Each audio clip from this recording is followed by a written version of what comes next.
No. No. Hey, I want to buy a house, but I need the equity from my existing home for my down payment.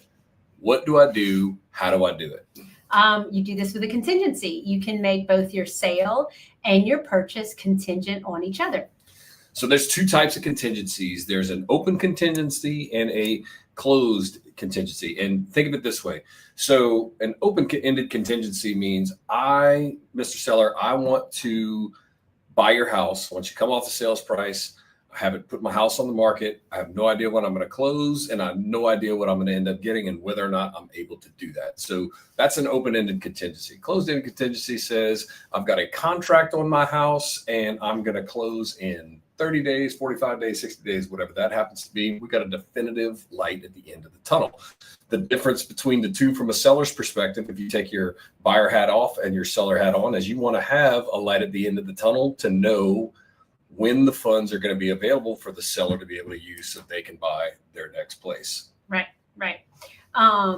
So can we talk a little bit about your part of the process and as a realtor, how you get this set up for our client who would be both a seller and a buyer? Perfect.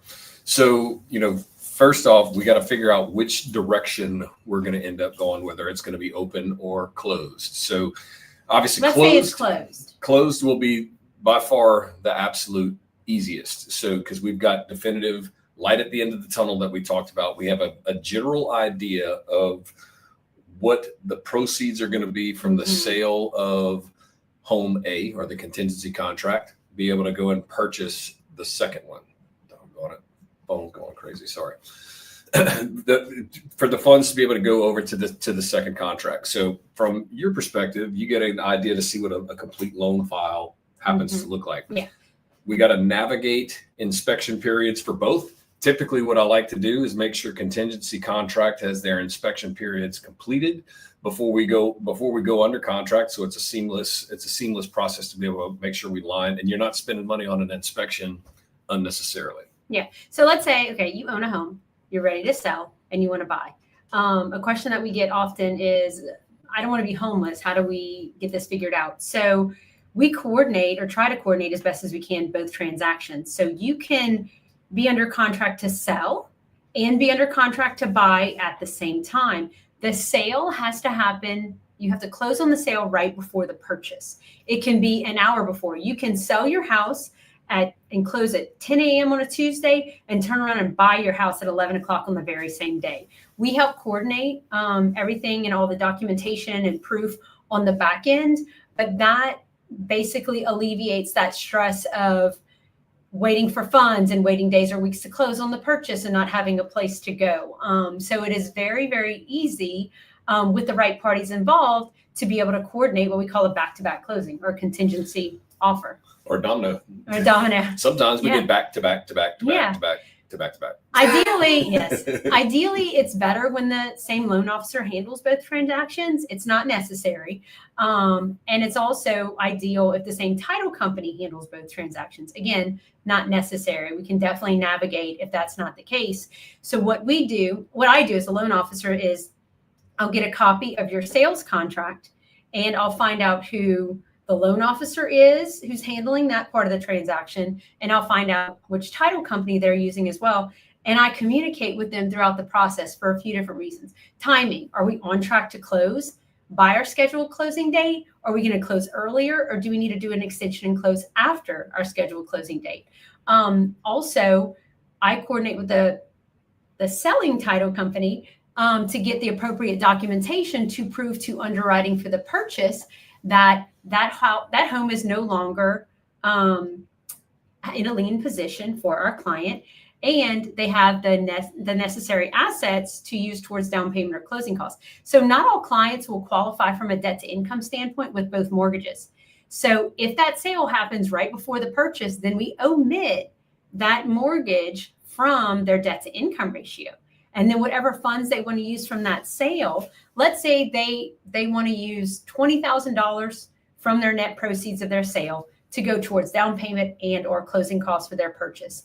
Then we would get a copy of the closing disclosure on their sale.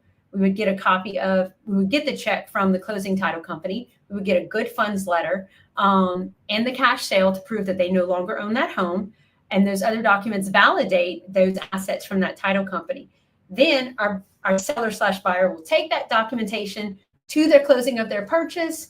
They have everything that they need for funding purposes to prove that they no longer own that house, and they have sourced funds for their purchase.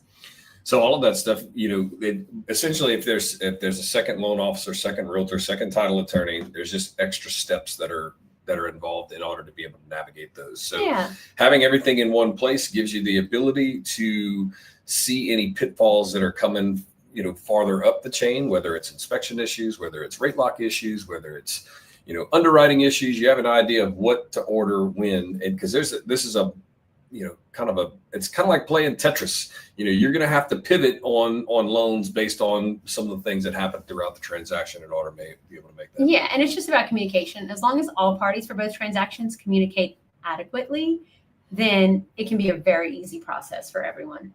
Absolutely. Again, not impossible. It's, like Tracey said, communication between both loan officers, both realtors, both title companies, all of that is crucial in order to be able to make it to the finish line. Yeah. Unscathed. But it's very possible. So it is very possible. A lot of these. Absolutely. A lot. Like I said, just adds a little bit more. It adds a little bit more steps to the process and a little bit more checks and balances. It's also possible if you're moving. So if you're moving from a different parish, a different state, you could get potentially a power of attorney for your sale or your purchase and handle those transactions in the same day. We would have one title company wire the funds to the other title company for those documents on over, accordingly. But that is possible also. Happens all the time. Yeah. We close in multiple states fairly frequently. Yeah. So. Yeah. Any questions that you guys happen to have? Is there anything else that you want to add? That's it. Any questions that you guys happen to have, make sure you drop them in the comments, or you can always shoot us a direct message trying to figure out if you're looking to buy out of state, in state, coming from out of state to come into Louisiana. Love to be able to help you. We can navigate both directions. We can actually send you to people if you're going to another state, whether it's California, Florida, Alaska, New York, doesn't matter. I've got connections everywhere. And I'm licensed all over the country. So you got that covered right there too. If you guys have any questions, we'd love to hear from you. Give us a shout. You can reach me on my personal cell, 337-658-5690, or Tracey. Tracy.Lacer@HancockWhitney.com. Thank you. We'll see you guys next week.